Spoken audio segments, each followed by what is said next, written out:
안녕하세요. 책 읽는 다락방의 제이입니다. 오늘은 출판사 자음과 모음에서 펴낸 환상문학 걸작선 19세기 데모노들의 명작 단편선 가운데 독일 작가인 루트비 히티크의 금발의 에크베르트를 소개해 드릴까 합니다. 루트비 히티크는 독일 베를린 출생이고요. 1792년 할레 대학, 에를랑겐 대학, 게팅겐 대학 등에서 수학했습니다.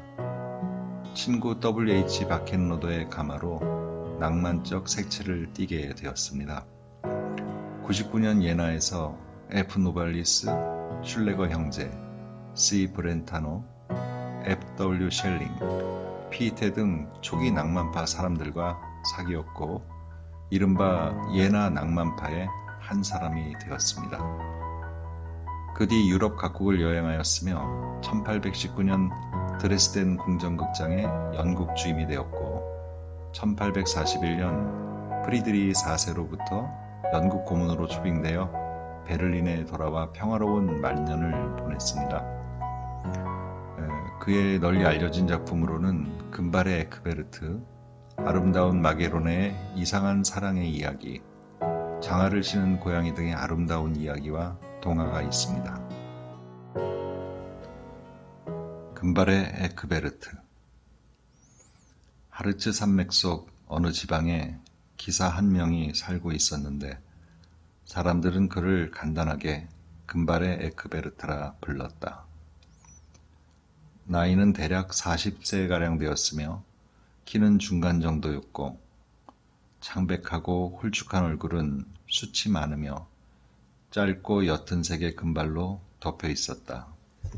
그는 매우 조용히 외따로 살았으며 이웃 사람들끼리 벌이는 다툼에 결코 휩쓸리는 법이 없었고 자신의 조그마한 성을 둘러싸고 있는 돌담 바깥에 모습을 드러내는 일도 드물었다. 그의 부인도 그와 똑같이 고독을 즐겼고 두 사람은 진심으로 서로를 사랑했으며 단지 하늘이 여태껏 자식을 점주해주지 않는 것만을 슬퍼했다.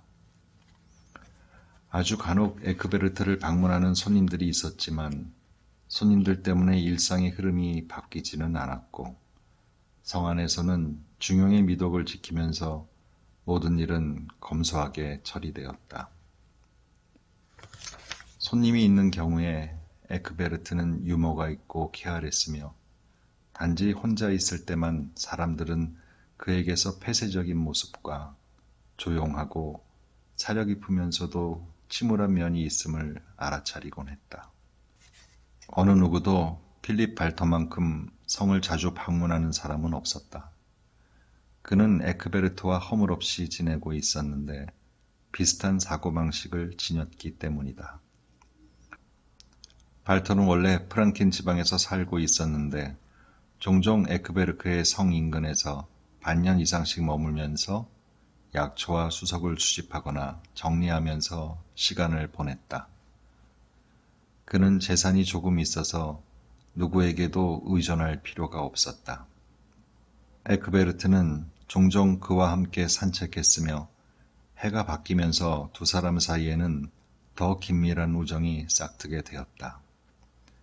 사람들은 때때로 친구에게 말하지 못하는 조심스럽게 숨겨온 비밀을 가지고 있을 때 마음이 불편해진다. 그럴 때면 영혼은 더 가까운 친구가 될 수 있도록 마음속 가장 깊은 곳을 열어 보이고 싶은 억제할 수 없는 충동을 느끼게 된다. 이런 순간에 섬세한 두 영혼은 서로에게 자신의 모습을 드러내게 되지만 때로는 친구와의 만남을 피하게 되기도 한다. 어느 안개 낀 저녁에 거의 가을이 다가왔을 무렵 에크베르트가 부인 베르타, 발토와 함께 벽난로의 불 주위에 빙 둘러앉았다. 불꽃은 방을 밝게 비추며 높이 천장에 그림자를 드리우고 있었다. 깜깜해진 밤은 창문 밖에서 안을 들여다보고 있었고 나무들은 바깥에서 습기를 머금은 추위 앞에 떨고 있었다. 발터가 돌아갈 길이 멀다고 말하자 에크베르트는 자신의 집에서 마음 편히 대화를 나누다가 자고 갈 것을 권했다. 발터가 그 제안을 받아들이자 포도주와 저녁 식사가 들어왔으며 벽난로에 나무를 더 넣으면서 대화는 더욱 유쾌해지고 친밀해졌다. 저녁을 치운 후에 하인들이 물러나자 에크베르트는 발터의 손을 잡고 말했다. 친구여, 당신은 꼭 한번 제처의 유년 시절 이야기를 들어보세요. 기이하다고 할 만한 이야기입니다. 오, 기꺼이 듣겠습니다. 라고 발터가 대답했다. 다시 세 사람은 벽난로 주위에 자리를 잡았다. 자정 무렵이었다. 달이 펄럭이며 지나가는 구름을 뚫고 가끔씩 모습을 드러내었다. 저를 고집이 세다고 생각하지는 마세요. 베르타가 이야기를 시작했다. 제 남편 말이 당신의 생각은 고귀해서 당신에게 무엇인가를 숨긴다는 것은 옳지 않다고 했습니다. 다만 제 이야기가 기묘하게 들릴지라도 꾸며낸 이야기라고 생각하지 말아주세요. 저는 조그만 마을에서 태어났으며 제 아버지는 가난한 양치기였습니다. 제 부모님 댁의 살림살이는 어려워서 빵을 어디서 구할 수 있을까를 알 수 없는 때가 부지기수였습니다.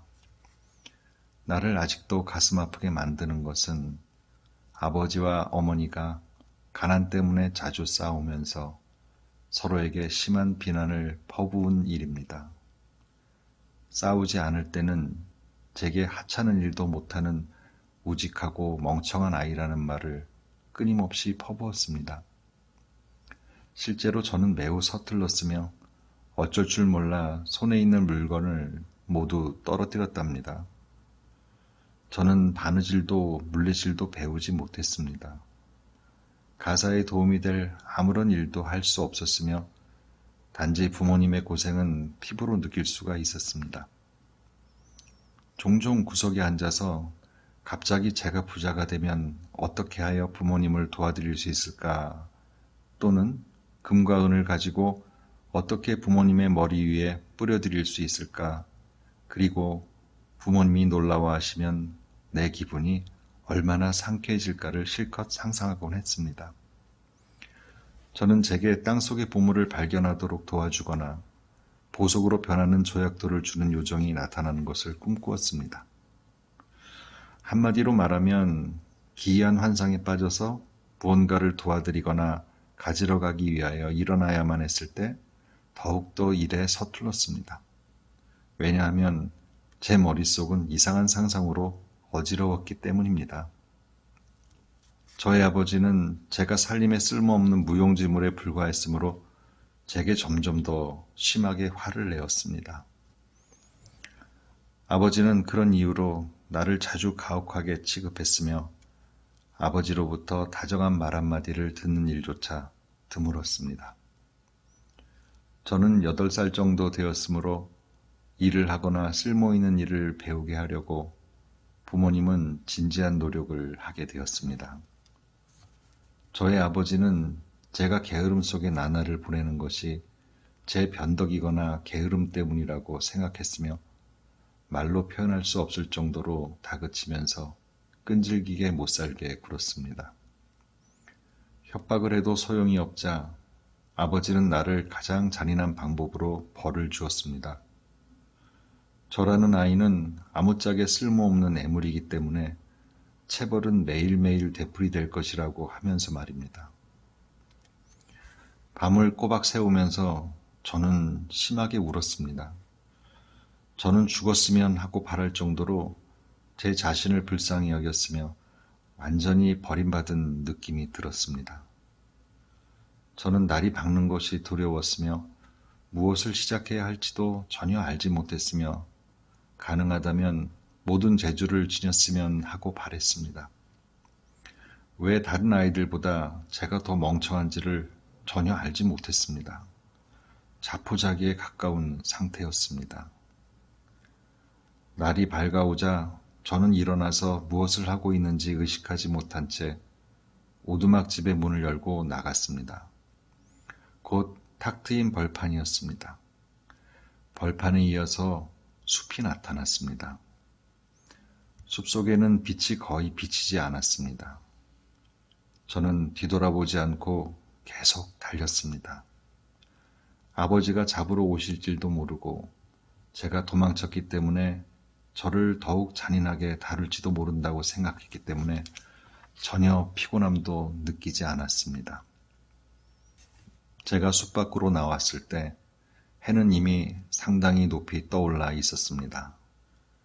그제야 제 앞에 놓인 뭔가 어두운 것, 짙은 안개에 덮여있는 무언가가 눈에 들어왔습니다. 때로는 언덕을 기어올라 가야만 했고, 때로는 바위 사이로 굽은 길을 가야 했습니다. 그리고 저는 틀림없이 마을에 인접한 산맥이 있다고 생각했습니다. 홀로 아무도 없는 곳에 있는 것이 무서워지기 시작했습니다.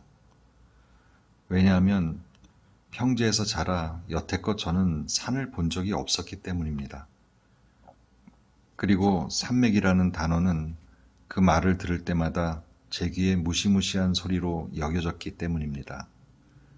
되돌아갈 만한 용기가 없었기 때문에 저를 앞으로 가게 만든 것은 불안감이었습니다.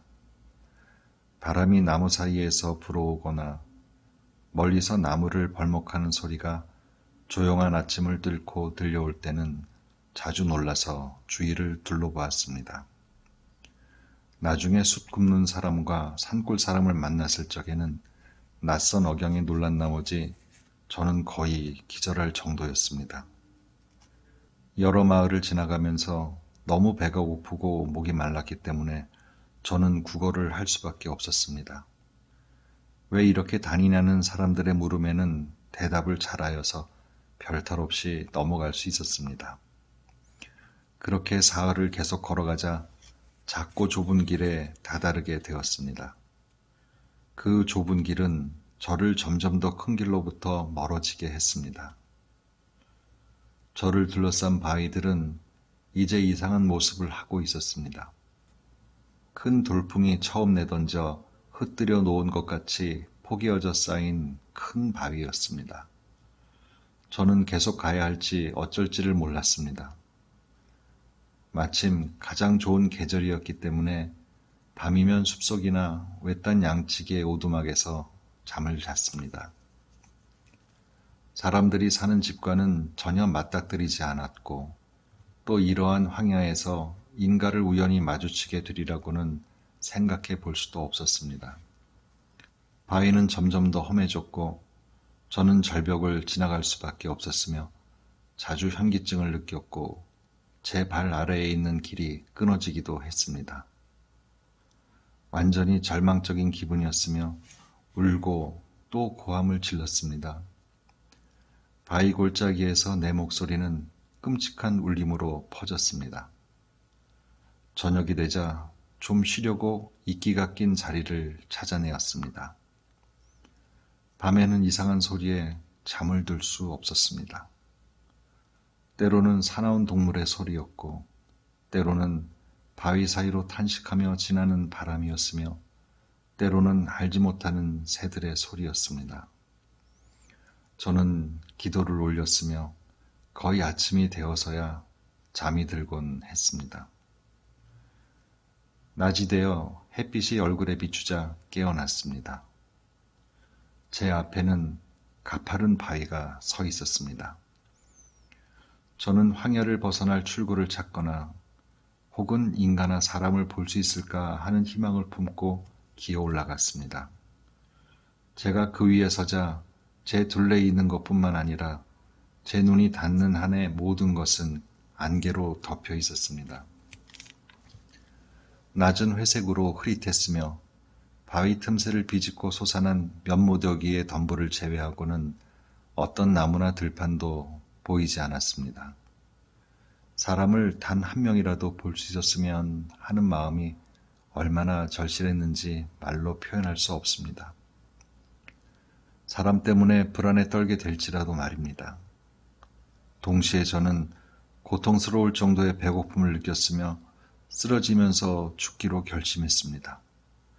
그러나 얼마 지나지 않아 살고자 하는 욕망이 생겨 벌떡 일어나 간간히 탄식을 하면서 온종일 눈물을 흘리며 걸었습니다. 마침내 저는 거의 의식이 없다시피 피곤하고 지쳐 살고 싶지는 않았지만 죽음에 대한 두려움도 생겨났습니다. 저녁이 될 무렵 주위의 경치가 상당히 익숙하게 여겨졌습니다. 의식과 희망이 다시 솟아나 살고자 하는 소망이 제 혈관에서 되살아났습니다. 멀리서 들려오는 물레방아 소리에 대한 확신이 생기며 걸음이 빨라졌습니다. 드디어 황량한 바위가 끝나는 지점에 도달했을 때 너무나도 좋았고 마음이 가벼워졌습니다. 저는 멀리 아늑한 산과 숲과 목초지가 펼쳐져 있는 것을 보았습니다. 마치 지옥에서 천국으로 발을 들여놓은 기분이었습니다. 고독과 의지할 데 없는 제 처지도 이제는 전혀 무섭지 않았습니다. 기대했던 물레방아 대신에 마주친 것은 저를 낙담시킨 폭포였습니다. 개울에서 손으로 물 한 모금을 마셨습니다. 그때 갑자기 멀리서 낮은 기침 소리를 들은 것 같았습니다. 이렇게 기분 좋게 놀라본 적은 한 번도 없었습니다. 가까이 걸어가서 숲의 구석에 쉬고 있는 늙은 여자를 알아볼 수 있었습니다. 그 여자는 거의 검은색 옷차림에 머리와 얼굴의 대부분을 검은 모자로 가리고 있었으며 손에는 T자형 지팡이를 들고 있었습니다. 저는 그 여자에게 다가가 도움을 청했습니다. 그 여자는 저를 옆자리에 앉히더니 빵이랑 포도주를 주었습니다. 제가 먹는 동안 그 여자는 날카로운 목소리로 성가를 불렀습니다. 노래가 끝난 후 저에게 따라와도 좋다고 허락을 하였습니다. 저는 이 제안이 무척 마음에 들었습니다. 그 늙은 여자의 목소리와 존재가 이상하게 여겨지기는 했지만 말입니다. 지팡이를 짚고 그 여자는 상당히 민첩하게 갔습니다. 걸을 때마다 얼굴을 찡그리는 모습을 보고 처음에는 웃지 않을 수가 없었습니다. 거친 암벽을 뒤로 하고 계속 걸어갔습니다. 그리고 평온한 들판을 지나서 상당히 긴 숲을 지나갔습니다. 우리가 숲에서 걸어 나오자 바로 해가 졌습니다. 그리고 그때의 광경과 느낌은 결코 잊을 수가 없습니다. 저녁 노을 속에 우뚝 솟은 나무의 가지 끝까지 가장 부드러운 붉은색과 금색이 모든 곳에 녹아들어 있었습니다. 들에는 황홀한 빛이 펼쳐져 있었고 숲과 나뭇잎은 고요히 서 있었으며 푸른 하늘은 열린 낙원 같았습니다. 샘이 졸졸 흐르는 소리는 때때로 나무에 팔랑거리는 소리와 더불어 맑은 정적을 뚫고 애수를 띤 즐거움 속에서 울리고 있었습니다. 제 젊은 영혼은 이제 처음으로 세상과 세상사에 대한 기대감을 지니게 되었습니다. 제 눈은 저 자신과 저를 이끌어주는 늙은 여자와 그리고 제 영혼도 잊어버린 채 제 눈은 금빛의 구름 사이를 열중해서 올려다보고 있었습니다. 우리는 이제 자작나무가 심어진 언덕을 올라갔습니다. 언덕 위에서 자작나무로 울창한 푸른 계곡을 볼 수 있었고 그 아래 나무들 가운데에 조그만 통나무집이 하나 있었습니다. 활기차게 개가 짖는 소리가 울렸으며 곧 조그맣고 재빠른 개 한 마리가 그 여자에게 달려와서 꼬리를 흔들었습니다. 그리고 개는 제게로 와서 저의 모습을 샅샅이 살피더니 다정한 몸짓을 하면서 늙은 여자에게 되돌아갔습니다. 언덕에서 내려와 통나무 집으로 울려나오는 꼭 새가 부르는 것 같은 아주 멋있는 노래를 들었습니다. 다음 노래였습니다. 숲속의 고독이 나를 기쁘게 만드니 내일도 오늘같이 영원히 그러리라. 오, 얼마나 나를 기쁘게 하는지 숲속의 고독이. 이 몇 소절은 끊임없이 반복되었습니다. 마치 발트오름과 목동의 피리가 멀리서 뒤섞여 연주되는 것과 같았습니다. 저는 호기심으로 매우 긴장되었습니다. 그 늙은 여자의 허락을 기다리지도 않고 저는 통나무집으로 들어갔습니다. 이미 어두워지기 시작했습니다. 모든 것은 정돈되고 청소되어 있었으며 벽장 위에는 몇 개의 잔이 놓여 있었고 식탁에는 이국풍의 그릇이 있었으며 창가에 있는 반짝이는 새장 속에는 새 한 마리가 있었습니다. 노래를 불렀던 바로 그 새였습니다. 그 여자는 몹시 기침을 했으며 전혀 다시는 나을 것 같아 보이지 않았습니다. 때로는 조그만 개를 쓰다듬 먹고 때로는 예의 그 노래로 응답을 하는 새와 얘기를 나누었습니다. 그 여자는 대체로 마치 제가 그곳에 없는 것처럼 행동했습니다. 저는 그녀를 볼 때마다 소름이 끼쳤습니다. 왜냐하면 그녀의 얼굴은 끊임없이 실룩였으며 나이 때문인지 머리를 계속 끄덕였습니다. 저는 그녀의 외모가 원래 어떻게 생겼는지를 알 수가 없었습니다. 기운이 회복되자 그녀는 램프에 불을 붙여 아주 조그마한 식탁을 차렸으며 저녁을 식탁으로 옮겼습니다.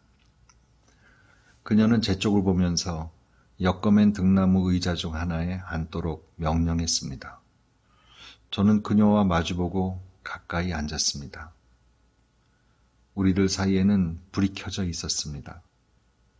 그녀는 뼈만 앙상한 손으로 깍지를 끼고 큰 소리로 기도를 올렸습니다. 얼굴을 일그러뜨리면서 했기 때문에 저는 또다시 웃을 뻔했습니다. 그러나 저는 그녀를 화나게 하지 않으려고 매우 조심했습니다. 저녁을 먹은 후에 그녀는 다시 기도를 했습니다. 그 다음에 좁고 작은 방에 있는 침대를 정해 주었습니다. 그 여자는 큰 방에서 잠을 잤습니다. 저는 금방 잠이 들었습니다. 반쯤은 멍한 상태로 밤중에 몇 번 깨어났습니다. 그리고 그 늙은 여자가 기침을 하고 개와 말하는 것을 들었습니다. 그러는 동안 잠이 든 것처럼 보이던 새가 노래 중 몇 소절을 부르는 것을 들었습니다. 창문 앞에서 쏴쏴 소리를 내는 자작나무와 멀리서 나이팅게일의 울음이 합쳐져 너무도 황홀한 화음을 내는 바람에 제가 깨어 있는지 아니면 여전히 다른 더 이상한 꿈속에 빠져 있는지 알지 못할 정도였습니다. 아침에 그 늙은 여자가 저를 깨웠습니다. 그리고 나서 곧 해야 될 일을 가르쳐 주었습니다.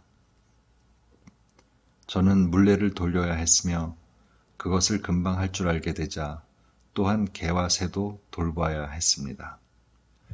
저는 곧 가사를 돌볼 수 있게 되었으며 주위의 모든 일을 익히게 되었습니다. 이제는 모든 것이 그래야만 되는 것처럼 여겨져서 그 늙은 여자가 무언가 이상한 면을 지니고 있음도 그 집이 기묘하고 모든 사람에게서 떨어져 있다는 것, 그리고 새에게 뭔가 특별함이 있다는 것도 느끼지 않았습니다. 그러나 그 새의 아름다움이 항상 제 눈에 띄었습니다. 왜냐하면 새의 깃털이 가능한 온갖 색깔로 반짝였기 때문입니다. 가장 아름다운 연푸른 색과 불타는 듯한 붉은색이 목과 몸통에 뒤섞여 있었으며 새가 노래를 부를 때에는 자랑스럽게 뽐내는 바람에 새의 깃털이 더욱더 화려하게 보였습니다. 늙은 여자는 자주 외출을 했으며 저녁 때가 되어 돌아올 때쯤에 저는 개와 함께 마중을 나갔습니다. 그러면 그녀는 저를 아기라거나 딸이라고 불렀습니다. 저는 마침내 그녀를 진심으로 좋게 여기게 되었습니다. 특히 유년기에 우리들의 감각이 모든 것에 익숙해지듯 그랬습니다. 저녁이면 그녀는 저에게 읽기를 가르쳤으며 저는 문학에 이끌리게 되었습니다. 문학은 그 후 혼자 고독한 시간에 끝없는 즐거움의 원천이 되었습니다. 왜냐하면 그녀는 멋진 이야기가 있는 오래된 필사본 몇 권을 가지고 있었기 때문입니다. 그 당시 저의 생활 방식에 관한 기억은 제게는 아직도 여전히 기묘하게 여겨진답니다. 어떤 사람의 방문도 받지 않고 단지 그렇게 조그만 가정이라는 테두리 안에 살았습니다. 그 개와 새는 제게 오랜 친구 같았습니다. 그런데 저는 그 당시에는 그렇게 자주 불렀던 그 개의 기이한 이름을 그곳을 떠난 후에는 다시는 생각해낼 수가 없답니다. 여러 해를 저는 그렇게 그 늙은 여자와 살았습니다. 그리고 그녀가 드디어 저를 믿게 되고 비밀을 알려준 건 제가 12살가량 되었을 때입니다. 새는 매일 알을 하나 낳았는데 그 알 속에는 진주 1개나 보석이 1개 들어 있었습니다. 제게는 결코 일일이 돌보도록 하지 않았지만 그녀가 몰래 새장 속에서 열중해서 일을 한다는 건 저도 이미 눈치채고 있었습니다. 그녀는 이제 제게 자신의 부재 중에는 알을 가져다 이국풍의 그릇에 잘 보관하라고 부탁했습니다. 그녀는 먹을 것을 남겨두고는 이전보다 더 오래 몇 주일이나 몇 달씩 집을 비우게 되었습니다. 저의 물레는 윙윙 소리를 내었고 개는 멍멍 짖었으며 대단한 새는 노래를 불렀습니다. 그러면서도 주위의 모든 것이 너무 고요해서 저는 그 기간 내내 어떤 폭풍도 어떤 나쁜 날씨도 기억나지 않습니다. 아무도 길을 헤매다가 그곳으로 오지 않았으며 어떤 사나운 짐승도 저희들 집 가까이에 오지 않았습니다. 저는 만족했으며 하루하루 열심히 일을 했습니다. 인간이란 방해받지 않고 자신의 삶을 그렇게 계속할 수만 있다면 아마도 진정으로 행복할 테죠. 제가 읽은 몇 권 안 되는 책에서 저는 세상과 인간에 대하여 완전히 기묘한 상상을 하게 됩니다. 세상 만사를 저로부터 그리고 제 주위의 사물에서 추론했습니다. 유괴한 사람들 이야기라면 조그만 개와 결부시켰으며 화려하게 차린 귀부인은 항상 기이한 새, 그리고 늙은 여자라면 저와 사는 기이한 늙은 여자와 연결시켜서만 상상할 수가 있었습니다. 사랑에 관한 것도 읽었으며 기이한 이야기는 상상 속에서 공연을 해 보았습니다. 저는 세상에서 가장 멋있는 기사를 생각해내었으며 제가 애써서 만든 기사가 어떤 모습인지를 알지 못하면서 미덕이란 미덕을 모두 지닌 사람으로 미화하였습니다. 그러나 그 기사가 저의 사랑에 응해주지 않을 때에는 제 자신을 정말로 불쌍하게 여길 수 있었습니다. 그러면 저는 감동적인 연설을 스스로에게 하곤 하였습니다.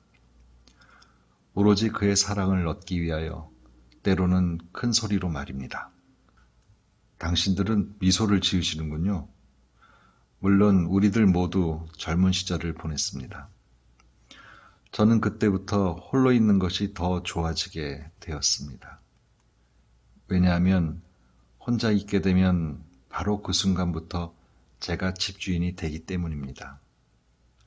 개는 저를 매우 좋아해서 제가 원하는 모든 것을 했습니다. 새는 제 모든 질문에 노래로 대답을 했으며 물레는 항상 힘차게 돌았습니다. 그리고 저는 근본적으로 변화에 대한 소망을 결코 느끼지 않았습니다. 오랜 여행에서 늙은 여자가 돌아올 때마다 그녀는 제가 주의 깊게 일한 것을 칭찬했으며 제가 온 이후로 살림이 훨씬 잘 정돈되어 꾸려지고 있다고 말했습니다. 저의 성장과 제 건강한 모습을 기뻐했으며 한마디로 그녀는 저를 마치 딸처럼 대했습니다. 얘야, 너는 참 착한 아이야. 한 번은 그녀가 제게 탁한 목소리로 말했습니다. 네가 이렇게만 계속한다면 네 일은 항상 잘 될 것이야. 그러나 올바른 길에서 벗어난 사람은 결코 번영을 이루지 못해. 아무리 늦더라도 벌이 따르게 된단다. 그녀가 이 말을 할 때 저는 그 자리에서는 별로 주의를 하지 않았습니다. 왜냐하면 저는 매사에 있어서 천성적으로 활달했기 때문입니다. 그러나 밤중에 다시 그 말이 떠올랐습니다. 그리고 그녀가 무엇을 말하고 싶어서 그런 말을 했는지 이해할 수가 없었습니다. 저는 모든 말 한마디 한마디를 정확하게 되짚어 보았습니다. 저는 부유함에 관한 책을 읽었습니다. 마지막에는 그녀의 진주와 보석이 아마도 비싼 것일 수 있겠다는 생각이 떠올랐습니다. 이 생각은 곧 점점 더 명백해졌습니다. 그러나 올바른 길이라는 말을 무슨 의미로 했을까? 그녀의 말의 의미를 저는 지금까지도 완전히 파악하지는 못하고 있습니다. 저는 14살이 되었습니다. 영혼의 결백함을 잃게 되면 그 대가로 지성이 발달되는 것이 인간의 불행이죠. 그 늙은 여자가 없을 때에 제가 새와 값진 보물을 챙겨서 제가 책을 통하여 알게 된 세상을 찾아 나서는 일이 점점 다가오고 있음을 느끼고 있었습니다. 동시에 저는 아직도 살아있는 매우 멋진 기사를 만나게 될 수 있다고 생각했습니다. 이 생각은 처음에는 다른 생각보다 더 현실감이 있지도 않았습니다. 그러나 제가 물레에 앉았을 때면 언제나 제 의지와는 반대로 자꾸 그 생각이 났습니다. 저는 보석으로 멋지게 치장하고 주위의 기사와 왕자들로 둘러싸여 있는 제 자신을 상상할 정도로 생각에 푹 빠지곤 했습니다. 제가 저 자신을 이런 식으로 잊어버리고 있을 때, 그리고 제가 다시 눈을 들어서 조그만 거실에 있는 저를 발견할 때 저는 많이 침울해졌습니다. 게다가 제 일을 하고 있을 때에는 그 늙은 여자는 더 이상 저를 염려하지 않았습니다. 어느 날 여주인은 다시 길을 떠나면서 제게 말했습니다. 이번에는 보통 때보다 더 길게 집을 비우게 되므로 매사를 빈틈없이 처리하고 시간을 헛되이 보내지 말 것을 당부했습니다. 저는 그녀와의 이별이 상당히 걱정되었습니다. 왜냐하면 그녀를 다시는 못 보게 될 것 같았기 때문입니다. 저는 그녀가 떠날 때 오래 찬찬히 보았으며 제가 왜 그렇게 걱정에 휩싸였는지는 알지 못했습니다. 확실히 알아차리지는 못하였지만 제 계획은 이미 제 앞에 놓여 있는 것 같았습니다. 한 번도 개와 새를 그렇게 열심히 돌보아 준 적이 없었습니다. 동물들이 평소보다 더 제 마음에 걸렸습니다. 아침에 일어나서 제가 새와 함께 오두막집을 나와 이른바 세상을 찾아 나서려고 굳게 마음을 먹었을 때는 늙은 여자가 길 떠난 지 2, 3일 지난 뒤였습니다. 여러 가지 생각으로 마음이 괴로웠으며 무거웠습니다. 그곳에 머물고 싶었으며 떠난다는 생각이 몹시 싫었습니다. 그것은 제 영혼 속의 이상한 싸움이었습니다. 마치 제 마음 속에 두 개의 갈등을 일으키는 영혼들 간의 다툼 같았습니다. 어느 순간 평안한 고요함이 너무나 아름답게 여겨졌습니다. 다음 순간에는 온갖 다양함을 지닌 새로운 세계에 관한 생각에 매혹되었습니다. 저는 제가 어떤 일을 하게 될지를 몰랐습니다. 개는 쉬지 않고 제게 달려들었고 햇빛은 들판을 상쾌하게 내리쪼였으며 푸른 자작나무는 반짝반짝 빛났습니다.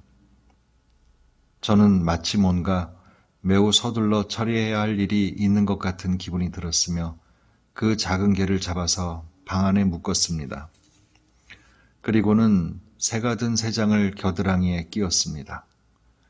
개는 예기치 않은 취급에 애처롭게 낑낑대며 비틀고 뒤척였습니다.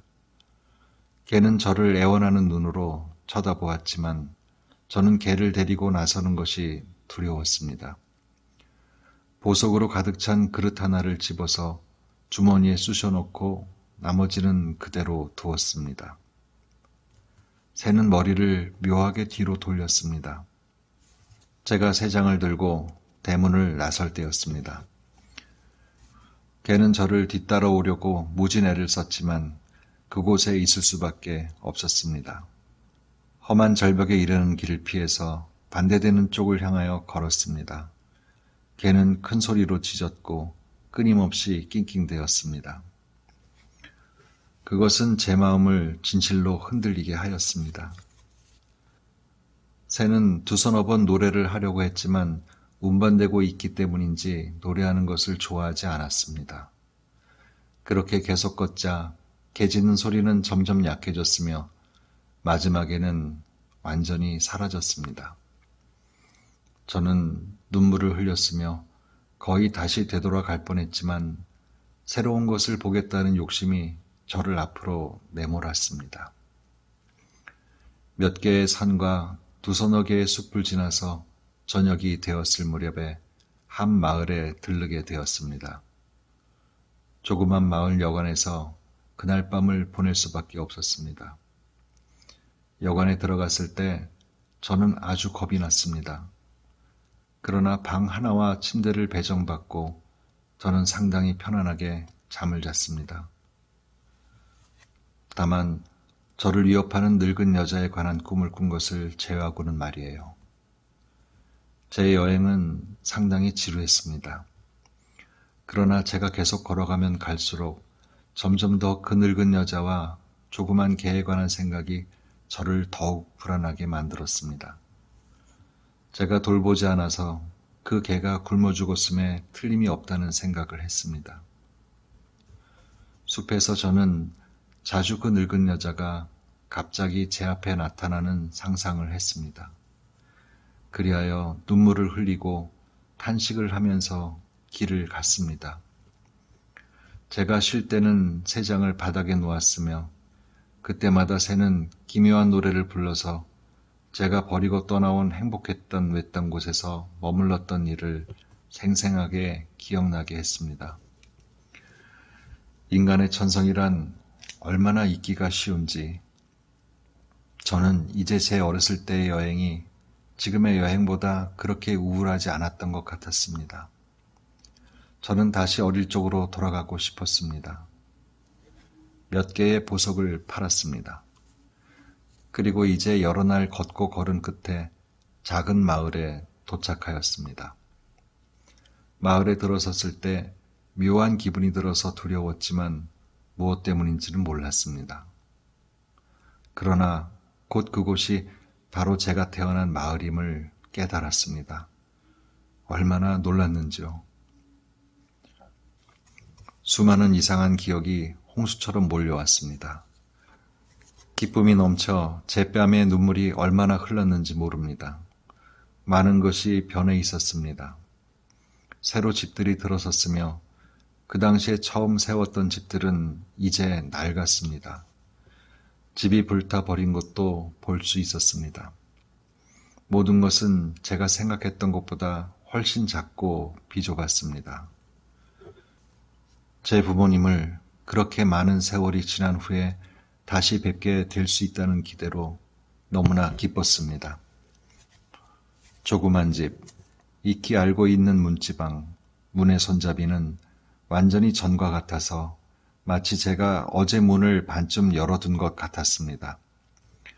제 가슴은 대단히 격렬하게 뛰었으며 제가 서둘러 문을 열자 완전히 낯선 얼굴들이 거실에 둘러앉아서 저를 노려보았습니다. 저는 양치기 마틴에 관하여 물었습니다. 사람들은 그가 이미 3년 전에 부인과 함께 죽었다고 말해 주었습니다. 저는 서둘러 돌아 나와서 큰 소리로 울면서 마을을 떠났습니다. 저는 제가 지닌 부유함으로 부모님을 놀라게 해드리면 얼마나 좋을까를 생각하곤 했습니다. 이상한 우연으로 이제 제가 어린 시절에 항상 꿈꿔왔던 일이 현실로 되었습니다. 그러나 이제 이 모든 것이 아무 소용이 없어졌습니다. 부모님은 저와 함께 즐거워하실 수가 없게 된 것입니다. 그리고 항상 인생에서 제가 가장 희망했던 일이 이제 영원히 사라져 버린 것입니다. 쾌적한 도시에 저는 정원이 딸린 집 한 채를 빌리고 하녀를 한 명 두었습니다. 제가 추측했던 것만큼 세상은 그렇게 멋지지 않았지만 늙은 여자와 함께 그곳에서 살았던 일을 많이 잊어버렸습니다. 그리고 저는 상당히 만족해서 살았습니다. 새는 이미 오래전부터 더 이상 노래를 부르지 않았습니다. 저는 새가 어느 날 밤 느닷없이 다시 노래를 부르기 시작했을 적에 적지 않게 놀랐습니다. 게다가 다른 말로 노래를 불렀습니다. 숲의 고독이여, 얼마나 너는 멀리 떨어져 있는지, 오, 너는 알게 되리니 머지않아 후회만 남게 됨을. 아, 나의 유일한 기쁨인 숲의 고독이여. 저는 그날 밤 내내 잠을 잘 수가 없었습니다. 모든 일이 새롭게 생각났으며 제가 옳지 못한 일을 저질렀음을 점점 더 느끼게 되었습니다. 제가 깨어났을 적에 새가 바라보는 것이 매우 거슬렸습니다. 새는 줄곧 저를 바라보았으며 새의 존재가 저를 불안하게 만들었습니다. 새는 새로운 노래를 전혀 멈추지 않고 전에 그랬던 것보다 더 크게 그리고 더 울려 퍼지게 노래했습니다. 제가 새를 찬찬히 관찰하면 할수록 새는 저를 더욱더 불안하게 만들었습니다. 저는 마지막에는 새 장문을 열었으며 손을 집어서 새의 목덜미를 잡았습니다. 그리고 저는 손으로 힘껏 눌렀습니다. 새는 저를 간청하는 눈빛으로 쳐다보았으며 제가 손을 놓았지만 이미 죽어 있었습니다. 저는 새를 정원에 묻었습니다. 이제 자주 하녀에 대한 공포가 엄습하였습니다. 저는 제가 하녀였을 때를 되돌아보았으며 그녀도 제 금품을 강탈하거나 저를 살해할 수도 있다고 믿게 되었습니다. 그리고 이미 오래전부터 제 맘에 꼭 맞는 젊은 기사 한 분을 알게 되었으며 그의 청혼을 승낙하였습니다. 발터씨, 이것으로 제 이야기는 끝났습니다. 당신은 그녀를 그 당시에 만나봤어야 합니다. 에크베르트가 급히 이야기에 끼어들었다. 그녀의 젊음, 아름다움, 그리고 말로 표현할 수 없는 매력은 외딴 곳에 살면서 그녀가 지니게 된 것입니다. 그녀는 제게 마치 기적처럼 여겨졌으며 저는 그녀를 말로 표현할 수 없을 만큼 사랑하게 되었습니다. 저는 재산이 전혀 없었지만 그녀의 사랑으로 이렇게 부유해졌습니다. 저희는 여기로 이사를 왔으며 지금까지 단 한순간이라도 저희의 결합을 후회한 적이 없었습니다. 그런데 쓸데없는 말을 하다 보니 벌써 밤이 깊었습니다.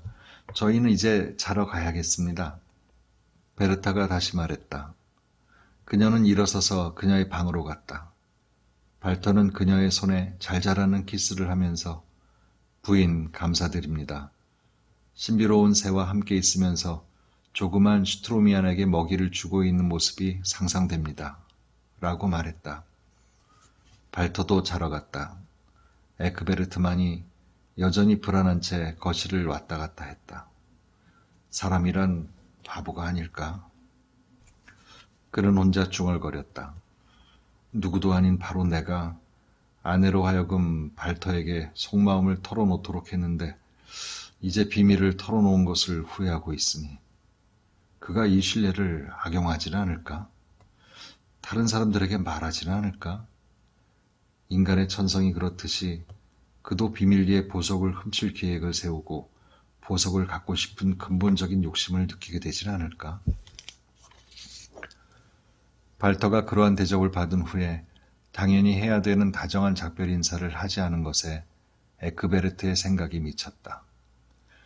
인간은 마음에 한 번 의심이 일어나면 모든 사소한 일에서도 의심의 꼬투리를 발견하게 된다. 그러면서 에크베르트는 자신의 친구를 비열하고 믿을 수 없는 사람이라고 비난했으며 마음속에서 비난을 떨쳐버릴 수가 없었다. 그는 이런저런 상상으로 밤새 뒤척였으며 거의 잠을 자지 못했다. 베르타는 아파서 아침을 먹으러 나올 수 없었다. 발터는 그것에 대하여 크게 염려하지 않았으며 에크베르트에게는 상당히 무심한 태도로 작별을 고했다. 에크베르트는 그의 행동을 납득할 수가 없었다. 그는 고열이 난 채로 누워있는 아내를 찾아갔다. 그녀는 전날 밤에 털어놓은 얘기가 자신을 이렇게 흥분하게 만들었다고 말했다. 그날 저녁 이후 발터는 친구의 성을 아주 가끔 방문했으며 그가 올 때마다 하찮은 몇 마디 말을 던진 후에 가버렸다. 그의 이런 행동은 에크베르트의 마음을 심히 괴롭혔다. 그는 설상가상으로 베르타에게도 발터에게도 속마음을 털어놓지도 못하였다. 이제는 누구나 그에게서 내면적인 불안함을 감지하게 되었다. 베르타의 병은 점점 더 예사롭지가 않게 되었다. 의사는 불안해졌다. 그녀 뺨의 혈색은 사라지고 눈에는 점점 더 열이 있었다. 어느 날 아침에 그녀는 하녀들에게 휴가를 주고 남편을 침대 옆으로 불렀다. 여보, 저는 당신에게 그 자체로는 단지 하나의 의미 없고 사소한 일처럼 여겨질 수도 있는 일을 고백해야겠어요. 그 일은 저를 거의 이성을 잃게 만들고 있으며 제 건강을 몹시 해치게 만들고 있거든요. 제가 어린 시절 이야기를 그렇게 자주 말하면서도 오랫동안 제가 돌보았던 조그만 개의 이름을 아무리 애를 써도 한 번도 기억해내지 못했던 일을 당신은 아시잖아요. 그날 저녁에 발터가 작별하면서 갑자기 제게 말했답니다. 저는 당신이 조그만 개 슈트로미안에게 어떻게 먹이를 주었는지 상상할 수 있습니다. 라고요. 그는 이름을 추측해서 말했을까요? 이름을 알고 있으면서 그 이름을 의도적으로 입 밖에 냈을까요? 그리고 이 사람은 내 운명과 어떻게 연관되어 있는 걸까요?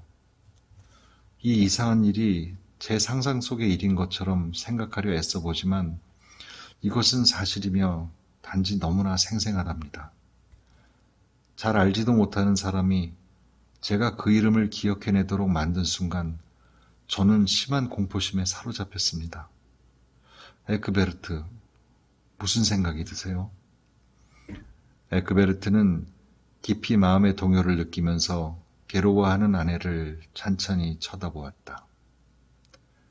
그는 아무 말도 할 수 없었으며 곰곰이 생각한 후에 몇 마디 위로의 말을 던진 채 방을 나왔다. 성의 외딴방에서 그는 알 수 없는 불안감에 휩싸여 서성대었다. 발터는 수년 동안 에크베르트가 사귄 유일한 친구인데 바로 그의 존재가 자신을 압박하면서 괴롭히고 있는 것이다. 단지 이 유일한 존재를 제거할 수만 있다면 그는 기쁘고 가벼운 기분일 것 같았다. 그는 불안한 마음을 떨쳐버리고 사냥을 떠나기 위하여 석궁을 집어들었다. 거세게 폭풍이 휘몰아치는 겨울날이었다. 산에는 눈이 깊이 쌓였으며 나뭇가지는 아래로 휘어져 있었다. 그는 여기저기 정처 없이 돌아다녔으며 이마에는 땀이 쏟았다. 들짐승 한 마리도 마주치지 않았고 이것이 그의 불쾌감을 가중시켰다. 갑자기 그는 멀리서 무언가가 움직이는 것을 보았다. 그것은 나무에서 이끼를 모으고 있는 발터였다. 무슨 일을 하고 있는지 의식하지 않은 채 그는 석궁을 겨누었다.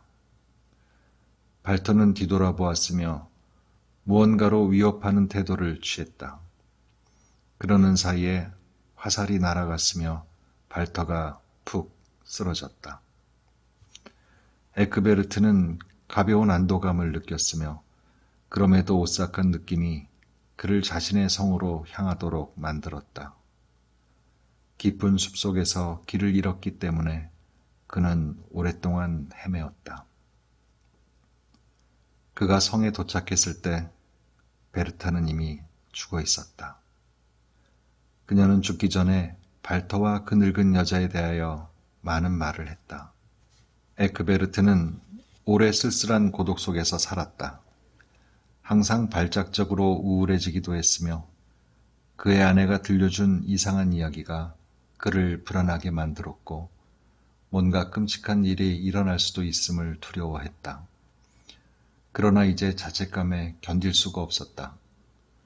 친구를 살해한 일이 그의 눈앞에 끊임없이 어른거렸으며 자신이 한 일에 대한 질책을 그만둘 수가 없었다. 불안을 떨쳐버리기 위하여 그는 때때로 가장 가까운 대도시로 갔다.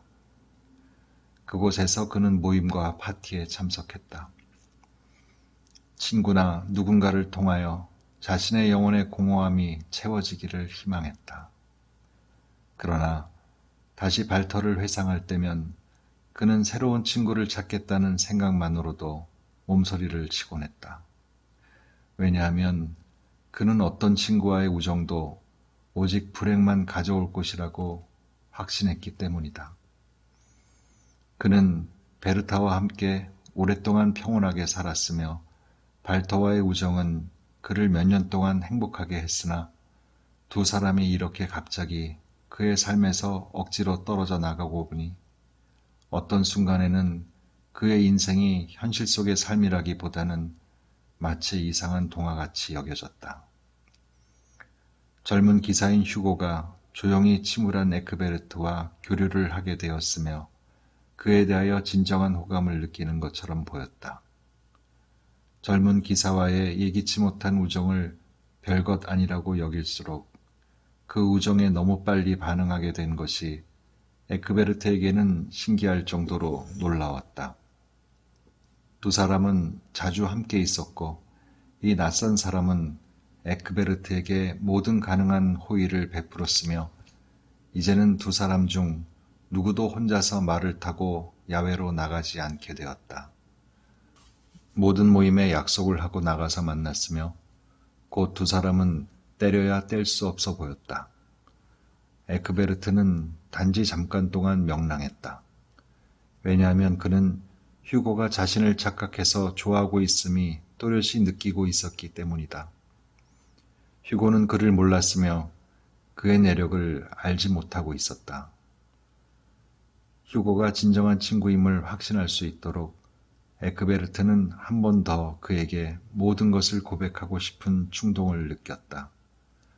그럴 때면 다시 의심이 쏟았으며 자신을 싫어하게 되리라는 공포가 고백을 못하게 만들었다.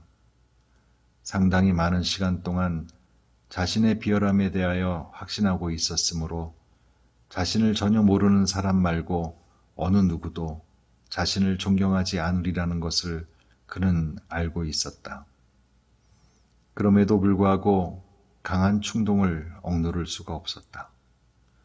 인적이 드문 곳으로 두 사람이 말을 타고 소풍을 나갔을 때 그는 친구에게 자신의 모든 이야기를 털어놓았으며 휴고에게 살인자를 사랑할 수 있는지 물었다.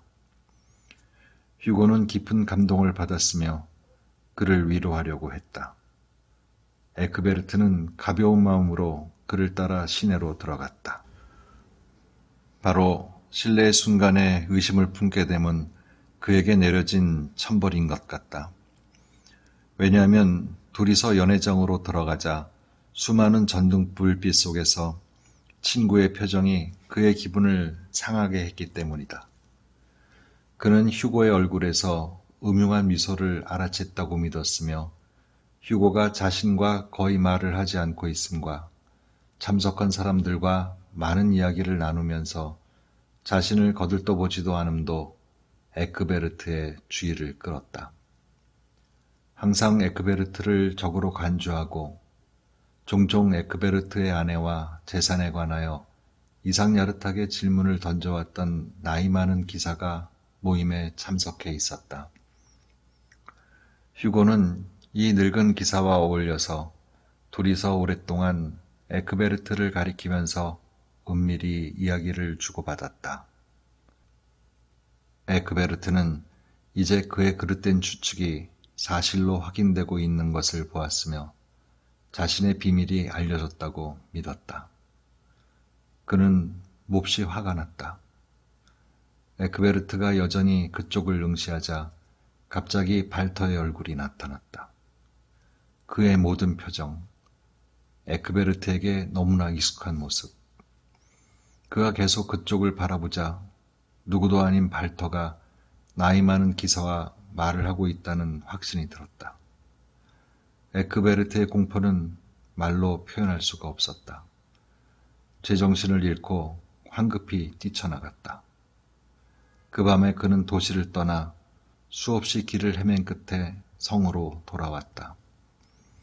불안한 유령처럼 그는 이제 이 방에서 저 방으로 서둘러 돌아다녔으며 이런저런 끔찍한 상상으로 빠져들었다. 더 끔찍한 것은 잠을 청해도 단 한순간도 눈을 붙일 수가 없었다. 자주 그는 자신이 미치지 않았나 하는 생각을 했으며 단지 상상에 의하여서만 모든 일을 처리할 수 있었다.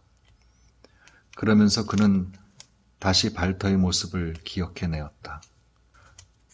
그리고 모든 것이 그에게 점점 더 수수께끼처럼 여겨졌다. 그는 자신의 생각을 정리하기 위하여 여행을 떠날 결심을 했다. 우정에 대한 생각과 사람들과 교류하고 싶은 희망을 이제 영영 포기했다. 그는 정처 없이 길을 떠났다. 물론 그는 그 앞에 놓여있는 경치에 전혀 관심을 두지 않았다. 말을 최대한 빠른 속도로 2, 3일 달린 후에 그는 빠져나갈 길이 전혀 없는 바위로 둘러싸인 미로에서 방향을 잃은 것을 알게 되었다. 드디어 그에게 좁은 길 너머 폭포를 지나가는 길을 알려주는 농부를 만났다. 에크베르트가 고맙다는 표시로 농부에게 동전을 주려고 하자 농부는 동전을 거절했다. 에크베르트는 혼자 중얼거렸다. 내가 지금 무슨 생각을 하고 있지? 이 사람이 다른 누구도 아닌 발터라고 쉽사리 믿고 있으니 말이야. 그리고 다시 한번 뒤돌아보자 실제로 그 사람은 다른 누구도 아닌 바로 발터였다. 에크베르트는 말이 달릴 수 있는 한 빨리 달리도록 박차를 가하여 너무 기질한 말이 그의 발밑에 쓰러질 때까지 목조지와 숲을 달려갔다. 말이 쓰러진 것에 개의치 않고 그는 이제 걸어서 앞으로 나아갔다. 꿈속에서 그는 언덕을 올라갔다. 가까이에서 기운찬 개 짖는 소리와 자작나무가 살랑거리며 내는 소리에 뒤섞여서 황홀한 음색으로 부르는 노래가 귀에 들린다고 생각했다. 숲속의 고독이 나를 다시 즐겁게 하네. 어떤 고통도 없을 것이며 이곳에는 질투도 없네. 한 번 더 나를 즐겁게 하게. 숲속의 고독이. 이제 에크베르트의 의식과 감각은 완전히 사라졌다. 바로 지금 꿈을 꾸고 있는지 혹은 이전에 베르타라는 여자의 꿈을 꾼 것인지라는 수수께끼에 대한 대답을 찾을 수가 없었다. 가장 환상적인 일이 가장 일상적인 일과 뒤섞여 있었다. 그의 주위의 세계는 매혹적이었으며 그는 어떤 생각도 어떤 기억도 나질 않았다. 등이 굽은 늙은 여자 한 사람이 기침을 하면서 지팡이를 짚고 언덕을 느릿느릿하게 올라오고 있었다. 네가 내 새를 가져갔지? 내 진주도 가져갔지? 내 개도 데려갔지?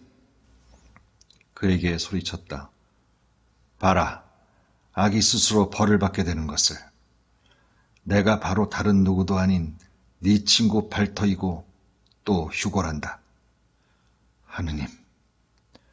에크베르트는 조용히 웅얼거렸다.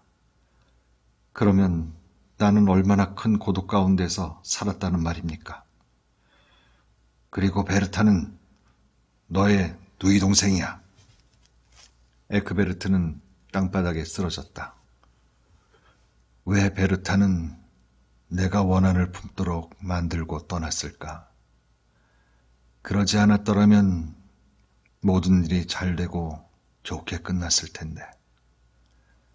그녀의 실현 기간이 거의 지나갔거든. 그녀는 양치기에 맡겨져 양육된 기사의 딸인데 바로 네 아버지의 딸이야. 왜 나는 항상 이 끔찍한 일을 예감으로 느끼고 있었죠? 에크베르트가 소리쳤다.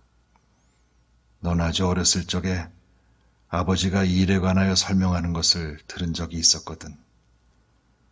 그는 자신의 아내에게 이 딸을 키우게 할 수가 없었지.